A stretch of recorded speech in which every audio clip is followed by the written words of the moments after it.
ஒரு ஸ்பீக்கரை தலித்தா ஜெயலலிதா உட்கார வச்சாங்க. யார அருந்ததியரை வச்சாங்க? திமுக வச்சுதா? எந்த காலத்துல வச்சுது? எந்த காலத்துல திமுக ஸ்பீக்கரா உட்கார வச்சுது? ஒரு தலித் வந்தாங்கன்னா எந்திரிச்சு நிக்கணும், ஜெயலலிதா உட்பட எந்திரிச்சு நிக்கணும்ன்றத அந்த அம்மா செஞ்சாங்கல்ல. 1000 விமர்சனம் அந்த அம்மா மேல இருக்கட்டும். திமுக என்ன பண்ணுச்சு? இன்னைக்கும் ஆதி திராவிட நலத்துறை மட்டும் தானே கொடுக்குறீங்க. தானே ஆலய நுழைவு போராட்டங்கள் நடந்துட்டு இருக்கு தமிழ்நாட்டில். தெரியுமா உங்களுக்கு?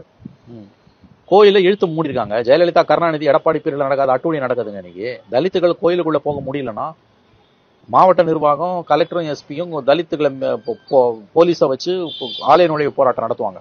எல்லா கம்யூனிட்டியும் உள்ள போலாம். போலீஸை வச்சு கோயில் நிரந்தரமா திறந்திருக்கும்.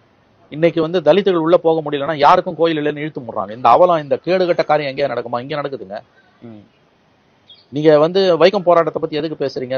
ஆலய நுழைவு போராட்ட தெருவிலே யாரும் போக முடியாதுன்னு போது வந்து தலித்துகள் போக முடியாதுன்னா அது இழுத்து முடிந்தானா அது சமூக நீதினு சொல்லுவீங்களா? தலித்துகளுக்கு கோயிலுக்குள்ள இடம் இல்லைன்னா கோயிலை இழுத்து முடுறதுதான் சமூக நீதின்ற புதிய ஒரு அணுகுமுறை தமிழ்நாட்டில் வந்திருக்குங்க.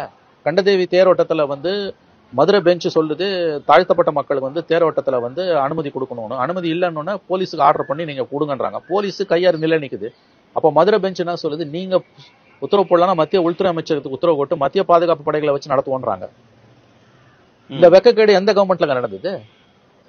அப்ப இந்த அளவுக்கு வந்து கட்டமைப்பு ரீதியா தலித்துகளுக்கு எதிரான கொடுமைகள் இங்க அரங்கேறிட்டு இருக்கும்போது நீ கடையனுக்கும் கடையன் போகணும் இல்லைங்க.